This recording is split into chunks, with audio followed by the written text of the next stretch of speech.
अब दिमाग में ये था कि अगर मैं पहले मारूंगा तो मैं जीऊंगा, अगर उसने पहले मारेगा तो वो जिएगा।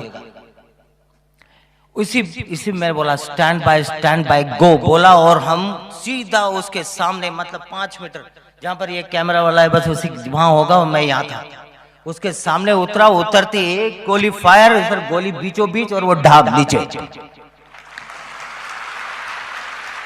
आपने सुना होगा 2002 सितंबर 24 तारीख को वहां पर 2 आतंकवादियों ने मंदिर में हमला किया था, जिसमें 50-60 लोगों को मार दिया गया था बेरहमी से, और करीब 80 लोगों को हॉस्टेज ले लिया था।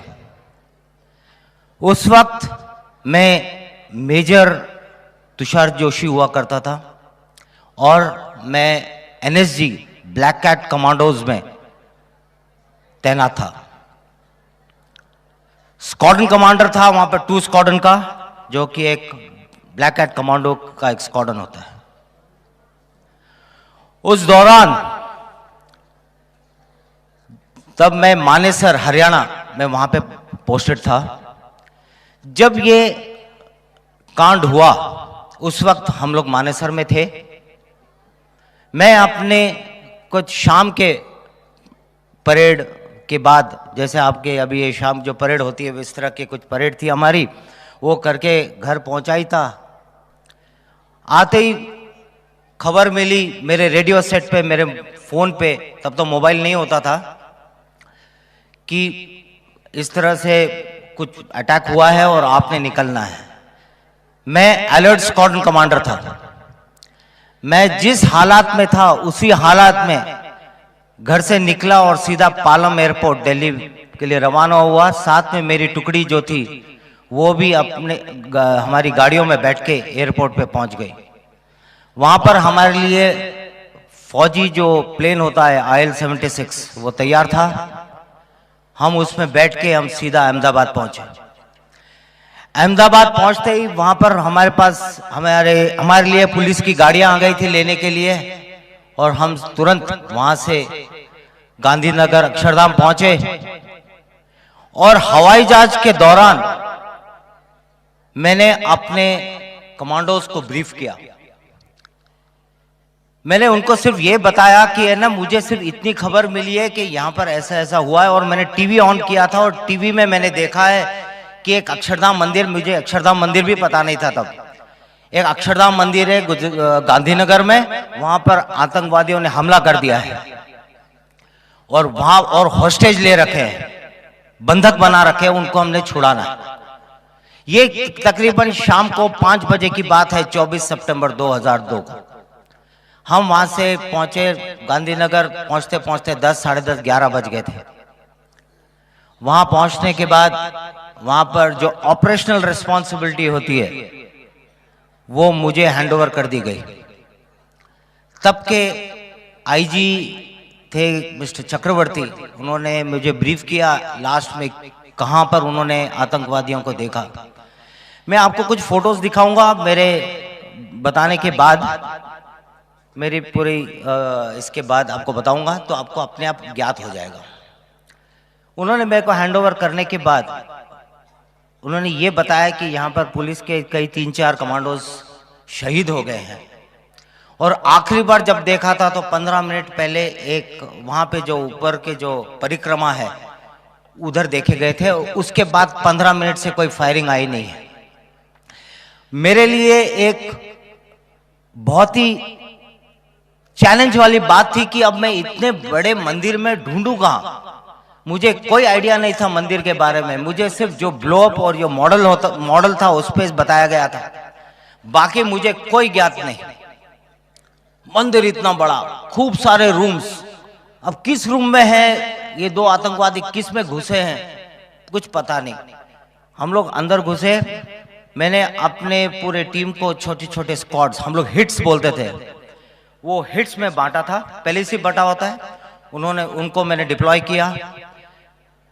मेरे जो स्नाइपर्स थे, स्नाइपर मतलब जो दूर से जो शिश लेके मारता है, निशाना, शार्प शूटर जिसको हम अमूमन बोलते हैं, उनको मैंने डिप्लॉय किया। उनका काम दो था, एक कहीं दिखता है मिलिटेंट आतंकवादी टेररिस्ट को जो बोलो, जो दिखता है तो उसको क्लियर कट अगर दिखता है तो उसको स्नाइप करना, उसको वहीं के वहीं मार देना। पर ध्यान में रखे कि कोई उसके साथ कोलैटरल डैमेज ना हो। कोलैटरल डैमेज मतलब उसके साथ और कोई नुकसान ना हो। और दूसरा टास्क था उसका सर्विलेंस, नजर रखना।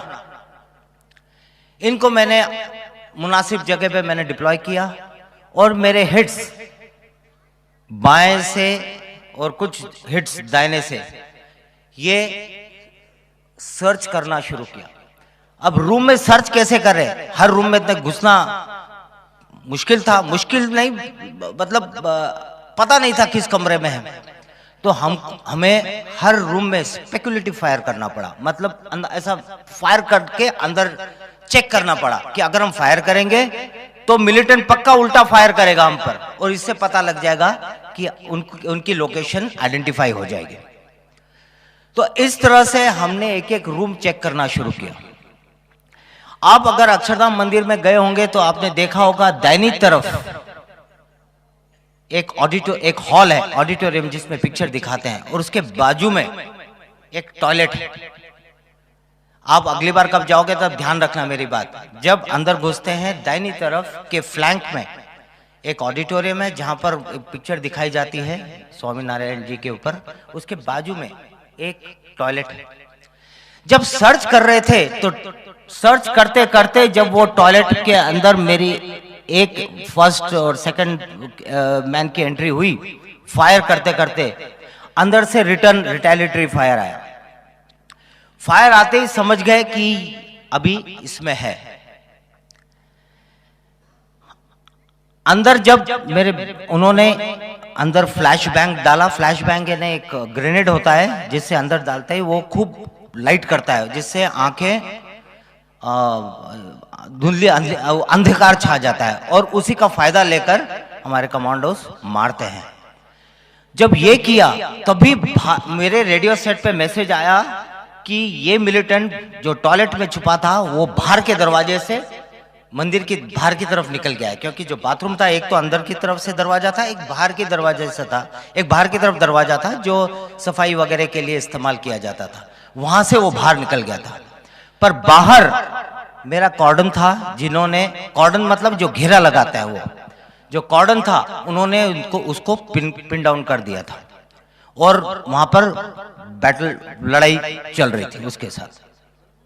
वो पेड़ों के उसके बाहर अब देखोगे तो वहां पर एक नर्सरी थी, वो नर्सरी के पेड़ों में आड़ में छुपा हुआ था, और वहां पर सिर्फ मंदिर के जो बाहर की लाइटें थी, ये मैं टाइम बता दूं रात के 1-2 बज रहे थे। जब मैं अपनी जो मेरी जो टीम थी, छोटी हिट थी, मेरे साथ भी 4 कमांडोस थे, हम उसको लेके मैं बाहर गया क्योंकि मेरा उस पोजीशन में रहना जरूरी था। तो उसके पास में एक छोटी सी दीवार थी, उस दीवार के पीछे मैं चला गया अपने हिट के साथ। आपने देखा होगा बाहर की तरफ, पीछे की तरफ जहां पर पुतले बनते हैं, स्कल्पचर्स बनते हैं, तो वो इलाका था। तो उस इलाके में मैं जाके दीवार के पीछे मैंने आड़ लिया, कवर लिया। वहां से मेरे को हमारे जवान, हमारे कमांडोज का और उस आतंकवादी का फायर, ये हमको मेरे को दिख रहा था। जब मैं उसके लाइन में आया, बिल्कुल उसके सामने आया, लेकिन दीवार के पीछे, मैंने तभी उसको स्पॉट कर लिया उसके फ्लैश के कारण। जो AK-47 फायर कर रहा था, AK-47 के फ्लैश से उसको स्पॉट कर लिया।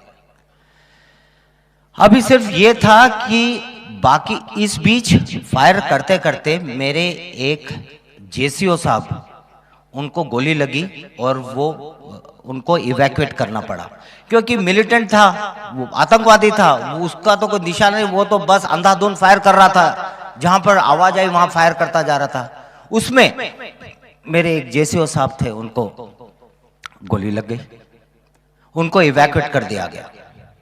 वो पोजीशन फिर मैंने ली और उसको ऑब्जर्व किया। मैंने बोला अभी सब, मैंने रेडियो सेट पे अपना पास किया कि अभी कोई फायर नहीं करेगा, शांत रहो। मैंने उसको स्पॉट कर लिया है। आप अपने अपने जगह पे रहो, और अगर भागने की कोशिश करता है तब मारना है, तब तक नहीं, क्योंकि मेरा इरादा था अभी इंटरवीन करने का, अंदर घुसने का, क्योंकि ऐसे वो मारेगा तो और मेरे 3-4 लोगों को ले जाएगा। तो मेरे साथ मेरा एक बडी था, उसका नाम था सुरजन सिंह भंडारी। आपने कहीं सुना होगा वो अक्षरधाम, आप तो बच्चे तब तो पैदा भी नहीं हुए होंगे, जो स्वामी जी होंगे और बाकी के जो बुजुर्ग होंगे उनको पता होगा। उसके कई 1 साल तक एक सुरजन सिंह भंडारी अक्षरधाम कमांडो अहमदाबाद हॉस्पिटल में कोमा में है, ये आपने कई बार पढ़ा होगा, सुना होगा। ये वही जवान था, वो मेरे साथ मेरा बडी था। मैंने उसके ऊपर नजर रखा, उस मिलिटेंट के ऊपर, उसके फ्लैश के ऊपर। मेरी नजर सिर्फ फ्लैश के ऊपर थी कि उसको स्पॉट करना था।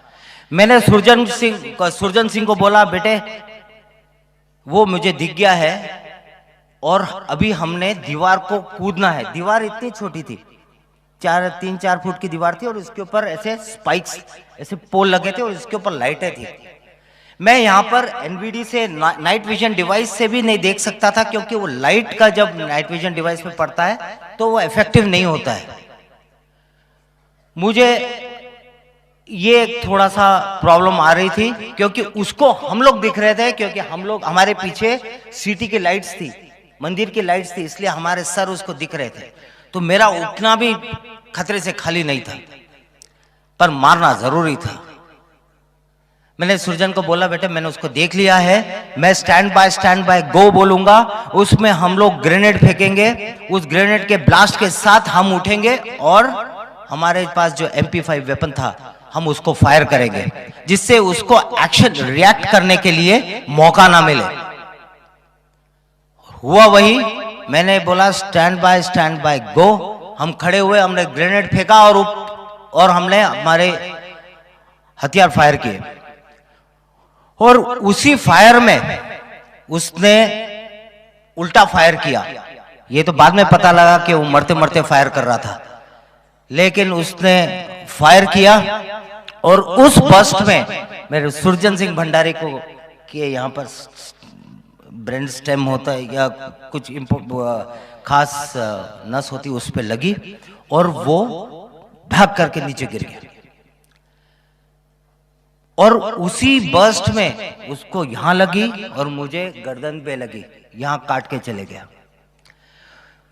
मुझे पता ही नहीं लगा कि मुझे लगी है, क्योंकि इसे काट के गई थी। ये तो मुझे बाद में पता लगा, जब मैं सुरजन सिंह भंडारी को CPR दे रहा था, जब मैं उसको रिसस्टेशन दे रहा था, माउथ टू माउथ रेस्पिरेशन देख के उसको रिवाइव कर रहा था, तब उसने जब जोर से करके ऐसे सांस ली, तुरंत मैंने रेडियो सेट पे इसको बुला के इवैक्यूएट कराया। और जब मैं उसके मुंह में सांस दे रहा था, रिसस्टेशन दे रहा था, तब मेरा उसके मुंह पर ऐसा ब्लड छलका। ये ब्लड कहां से आया मुझे समझ में ना आया। फिर जब मैंने जांचा अपने आप को, तो मेरे यहां से ब्लड उसके मुंह पे गिरा था, क्योंकि मैं फोर्स लगा रहा था, तो ब्लड स्पर्ट हुआ, बाहर गिरा। तब जब मुझे पता लगा कि यहां पे कटा है, तब मुझे उसके बाद दर्द होने लगा। तब तक काफी टाइम हो गया था, क्योंकि बॉडी गर्म थी, सामने दुश्मन था, तो इसमें मुझे पता नहीं लगा। लेकिन ऐसे काट के चले गया, कुछ मुंह दांत मेरे टूट गए, वो हो गया था। पर बाद में जब बॉडी ठंडी हुई, तब पता लगा कि मुझे चोट लगी है। पर मुझे कुछ हो नहीं रहा था, ऐसा कुछ वीकनेस वगैरह कुछ फील नहीं हो रहा था। तो मैंने अपना पटका बांधा, और फिर तब तक मेरा दूसरा बडी आया और हम कूद के अंदर गए। तब तक कुछ फायर नहीं हुआ। तब जाके देखा तो वो मरा पड़ा था। हो सकता है वो मरते मरते उसने जो फायर किया और मेरा नुकसान कर गया। अभी था तो एक ही मरा था, अब दूसरा कहां है? दूसरा ढूंढना और मुश्किल हो गया, क्योंकि ये भी खबर मिली थी कि करीब 80 लोगों को उसने बंधक लिया है। वो कहां लिया है? पर जब इनिशियल में जो सर्च हम कर रहे थे, तब वहां के हिट ने मेरे को मैसेज दिया कि साहब यहां पर इस ऑडिटोरियम से कुछ औरतों की और बच्चों की अंदर से रोने की आवाज आ रही है। तब मुझे लगा कि ये हो न हो, ये वहीं हो सकता है, क्योंकि बाकी के कमरे तो हमने सर्च कर लिए थे। मेरी टीम उस कमरे को कॉर्डन कर लिया, एक बाहर का कॉर्डन लगा था, क्लोज इन हो गए, पास में पहुंचे। मेरे स्नाइपर्स जो मैंने शुरू में बताया, जो सर्वेलेंस कर रहे थे, उनको मैंने थोड़ा सा रीएडजस्ट किया और उनको बोला कि उस दरवाजे पे नजर रखो, कोई खबर कुछ होता है तो, क्योंकि मैं देख नहीं पा रहा था, क्योंकि मैं आड़ में था। तो वहां से ऊपर जहां स्नाइपर लगाया था, वहां से वो सर्वेलेंस कर रहे थे। इतने देर में मैंने सबको बता दिया कि अभी इसके साथ उस टेररिस्ट को बाहर कैसे निकालें, ये एक जरूरी था। ये जरूरी था कि अगर नॉर्मल अमूमन हमारे जो ड्रिल होती है, हमारा जो तरीका होता है कि दरवाजा में ब्लास्ट किया और अंदर गए और मारा, ये हम यहां पर नहीं कर सकते थे, क्योंकि अंदर सिविलियन बंधक थे। हमारे इस कार्रवाई के कारण हम कोई नुकसान न पहुंचाए, ये एक टेंशन था। ये एक खास मतलब बहुत ही जरूरी था कि हम सिर्फ टेररिस्ट को ही मारे, कोई कोलैटरल डैमेज ना हो। तो ये दिमाग में रखते हुए मुझे थोड़ा सा खेल खेलना पड़ा। उसको हम बोलते हैं साइकोलॉजिकल ऑप्स, साइऑप्स, उसके मन से खेलना। मैंने सारे जितने फायरिंग अभी तक चल रही थी सब मैंने बंद करवा दी। मैंने कह दिया अभी कोई फायर नहीं होगा, शांत बिल्कुल। मैंने रेडियो सेट पे पास कर दिया, सब शांत रहो, और ऐसा होना चाहिए कि कोई आवाज ही नहीं आए, कुछ भी ना आए। और इतनी देर में मैं और मेरा जो दूसरा बड़ी आ गया था सुरजन सिंह के बदले में, हम लोग ऊपर गए। वहां से एक सीढ़ी थी, एक जो रिपेयर मेंटेनेंस के लिए जो ऐसी क्रेन होती है, ऐसी सीढ़ी जो ऐसे ऐसे लंबी होती है, तो उस पे चढ़ के हम लोग छत पे गए। छत पे जाने के बाद वहां पर हमने अपनी इक्विपमेंट बांधा। एक एप्सिलिंग करके एक इक्विपमेंट होता है जो ऊंचे बिल्डिंग से नीचे उतरते हैं और जो कंट्रोल करके उतरते हैं, कंट्रोल डिसेंडर, जिसमें हम दबाते हैं तो हमारे बॉडी वेट से हम नीचे आते हैं, और हैंड फ्री, और छोड़ दो तो लटक जाते हैं। तो ये हैंड्स फ्री होता है, इसको कहते हैं एप्सिलिंग। एप्सिलिंग का इक्विपमेंट बांधा और हम दोनों नीचे उतरे। आप थोड़ा सा ध्यान अपने अक्षरधाम मंदिर की तरफ ले जाए, और जहां पर वो ऑडिटोरियम था उसके ऊपर की जो छत है, वो ऊपर के कॉरिडोर बनता है। तो उस छत तक, ये हॉल नंबर 5 है, if I am not wrong, hall number 5 है। आप जब भी जाओगे अगली बार ध्यान रखना। तो उस हॉल के उस दरवाजे के सामने ऊपर वाले छत के ऊपर हम दोनों खड़े हो गए, ऐसे टिक गए। अभी बात यही हुआ, हम वहां लटकते रहे। मेरा प्लान था कि अगर वो दरवाजा, क्योंकि था वो एक ही दरवाजा, बाहर आना था तो उसी से ही, और उस दरवाजे को मेरे स्नाइपर ने कवर कर रखा था और मेरे हिट्स ने भी कवर कर रखा था। पर स्नाइपर को मैंने हुक्म दिया था कि अगर वो अकेला क्लियर दिखता है तो मारना है। हम करीब 10, 15, 20 मिनट हम लोग लटके रहे। ऐसा हार्नेस बनता है, पूरा बनने के बाद ऐसे हम लटके रहे, पकड़कर। थोड़ी देर के बाद, 15-20 मिनट बाद, मेरे सर्वेलेंस का मैसेज आया कि साहब वो दरवाजे से बाहर आए हैं, 2 लोग हैं, एक के हाथ में हथियार है, उसने लाल टी शर्ट पहना हुआ है, आपके बाएं हैं। आप उतरोगे तो आपके बाएं होगा, दाहिनी तरफ एक लेडी है, वो एक लेडी को बाहर लेके आया था, एक महिला को बाहर लेके आया था। ये चेक करने के लिए इतना बाहर शांत कैसा हो गया, आवाज बंद कैसे हो गई, क्योंकि वो भी इंक्विजिटिव था कि क्या हो गया बाहर, कोई शांत। अभी तक तो इतने धूम धड़ाका हो रहा था, गोलीबारी हो रही थी, अभी एकदम शांत कैसा हो गया। तो वो देखने के लिए वो दरवाजा खोल के वो बाहर आया। और वो कॉरिडोर की चौड़ाई कितनी होगी, इतनी, एक 4 मीटर 5 मीटर बस। मैं उसके मेरा प्लान था उसके सामने उतरकर उसको मारने का। लेकिन जैसे ही मेरे साथ जो था, उसका नाम था दुर्गा, मैंने उसको बोला, दुर्गा तेरे को डर तो नहीं लग रहा है? तो बोला, साहब आप हो मेरे साथ, मुझे डर किस बात का।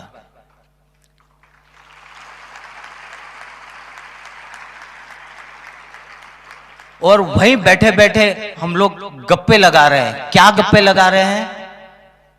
मैं उस वक्त ये हालात थी जो अभी हमारे जो डॉक्टर विक्रम एक्स डीजीपी जो बता के गए कि लड़ाई के पहले गोली तैयार रहती है, अगर तुम्हारी नाम पे गोली बनी नहीं है तो कोई तुम्हें मार नहीं सकता।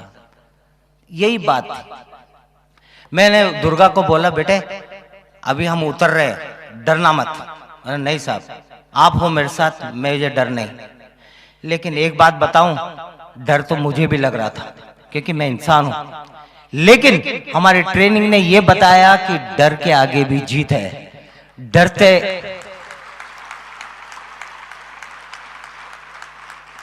उस डर को ओवरकम करना यह जरूरी था। और मैं as a leader, as a task force commander, मेरे चेहरे पर यह डर दिखना नहीं चाहिए था। अगर मेरे चेहरे पर डर दिखता, अगर मैं पीछे हट जाता तो मेरे ट्रूप्स कमजोर पड़ गए होते। तो ये मेरे लिए था, लेकिन अंदर ही अंदर मुझे डर था क्योंकि मेरी वाइफ प्रेग्नेंट थी, मेरी एक छोटी 1.5 साल की बेटी थी। वहां पर सारी कहानियां मेरे दिमाग में घूमने लगी कि मैं चला जाऊंगा तो क्या होगा, क्या होगा, क्या होगा, ये दिमाग में चलता रहा। लेकिन मैंने ये सब दिमाग से हटाया और मैंने दुर्गा को बोला, बेटे वहीं लटके लटके हम बात कर रहे हैं, धीरे धीरे धीरे, क्योंकि हमको उसका इंतजार करना था। मैंने बोला, उस वक्त ना मैं सिगरेट पीता था, तब यंग था, कभी सिगरेट विगरेट पीता था। तो मैंने उसको बोला, बेटे अगर मेरे को कुछ हो जाए तो मेम साहब को मत बताना कि मैं सिगरेट पीता था।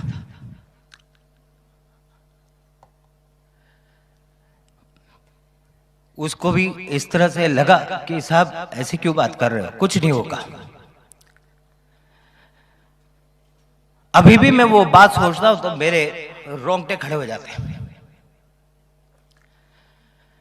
इतने में स्नाइपर का मैसेज आया, साहब वो बाहर आ गया फिर से, और सेम वही पोजीशन है, लेकिन अभी एक आदमी को बाहर लेके आया है। मैंने बोला, दुर्गा बेटे चलो। मैंने स्टैंड बाय गो बोला हम, और उसको सिंगल शॉट पे रखा, वेपन को सिंगल शॉट पे रखा। बर्स्ट, एक सिंगल शॉट मोड होता है, एक बर्स्ट मोड होता है। बर्स्ट पे करेंगे तो कई गोलियां जाती है, उसमें कोलैटरल साथ वाला मरने का खतरा, इसलिए मैं सिंगल शॉट मारा। अब दिमाग में यह था कि अगर मैं पहले मारूंगा तो मैं जीऊंगा, अगर उसने पहले मारेगा तो वो जिएगा।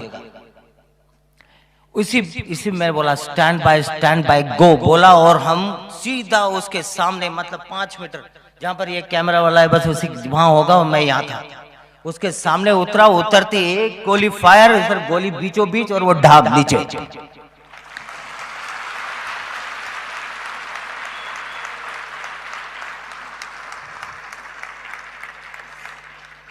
और उस वक्त जब मैंने उसको मारा, मुझे पता नहीं लगा, मतलब, और जो मेरे पैर तब भी लटपट कर रहे थे, अभी भी कर रहे हैं, क्योंकि वो जो सीन अभी मैं देख रहा हूं याद आता है तो मेरे को एकदम वो।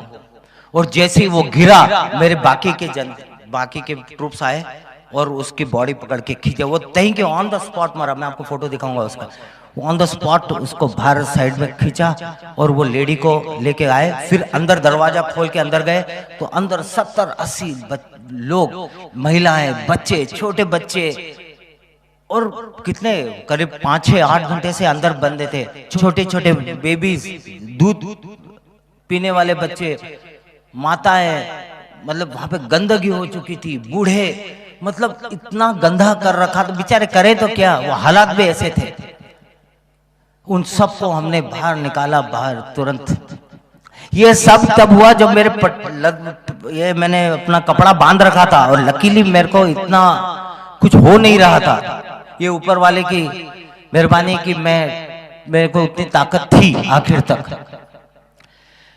ये सब गया, फिर उनको हमने बाहर निकाला। फिर उसके बाद सर्च ऑपरेशन शुरू हुआ। जब सर्च ऑपरेशन शुरू हुआ तो उसके बाद हमको 4 मैगजीन्स मिले जिसमें एम्यूनिशन फुल था, कुछ ग्रेनेड मिले, उनके खाने पीने का सामान, काजू, चॉकलेट्स, ये सब पड़े थे उनके बैग में।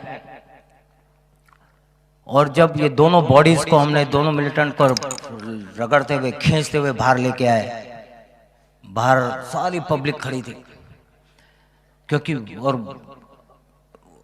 अभी प्रॉब्लम ये था कि अभी बाहर लेके जाऊंगा तो पब्लिक तो और मार देगी, उनको मरे को भी और मारेगी, इसलिए हम वो नहीं चाहते थे, इसलिए वहीं हम रगड़ते हुए उसको लेके आए। उसके पैर में रस्सी बांध के खींच के निकाला। ये हम कुछ भी हो उसका अपमान नहीं, शव का हम ऐसा नहीं करना चाहते थे, पर ये हमारे सिखलाई में है कि जब ऐसा टेररिस्ट वगैरह होता है उसके पैर में बांध के खींचो, क्योंकि उसके शरीर पे भी ग्रेनेड होने के चांसेस होते हैं, जिसकी पिन निकली होती है और वो मरते मरते भी लोगों को मार सकता है। तो ये हमने तरीका अपनाया था उसकी बॉडी को निकालने का। उसके बाद हमने उसको फिर इतना सब सामान मिला, उनके पास चॉकलेट्स, काजू, किशमिश, बादाम ये सब रहे। उनकी इच्छा थी कि वो और हॉस्टेज लेते रहे, हॉस्टेज लेके रहे, और 2-3 दिन का प्रोग्राम था उनका, ऐसा लग रहा था।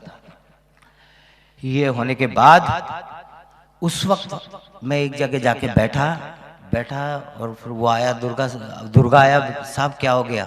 बोला कुछ नहीं, मेरे को थोड़ी चक्कर आ रही है। तब देखा मेरे इधर इस दाहिनी साइड में इधर ऐसा बल्ज आ गया, ऐसा फूल गया है। फिर जब ऐसा दबाया तो ऐसा कुछ ऐसा लग रहा था कुछ ब्लीडिंग हुई है। तो बाहर कई डॉक्टर आ गए थे, कई मेडिकल, यही खासियत है गुजरात की, ऐसा कुछ हुआ तो सारे के सारे मदद के लिए पहुंच गए। जितने डॉक्टर थे सबने अपने स्टॉल लगा दिए थे, सारे स्टॉल लगा दिए। मेरे को तुरंत वहां से बाहर लेके गए, एक सर्जन थे, उन्होंने जस्ट देखा, उन्होंने फिर वो क्या ने बोला इंटरनल ब्लीडिंग है, और फिर करके मेरे को अहमदाबाद हॉस्पिटल में इवैक्यूएट किया। वहां जाके जो ब्लड फ्लश आउट कर सकते थे जो भी किया उन्होंने, मेरे को डॉक्टर होने पर जो कुछ मेरे ऊपर एडमिनिस्टर किया और वो उसके बाद कुछ नहीं, मैं वहाँ पे मीडिया वाले पहुँच गए तो, पर मैं उस हालात में था नहीं बोलने के, पर वहाँ से मुझे प्लेन में मेरे को इवैक्यूएट कर दिया गया दिल्ली के हमारे रिसर्च एंड रेफरल हॉस्पिटल।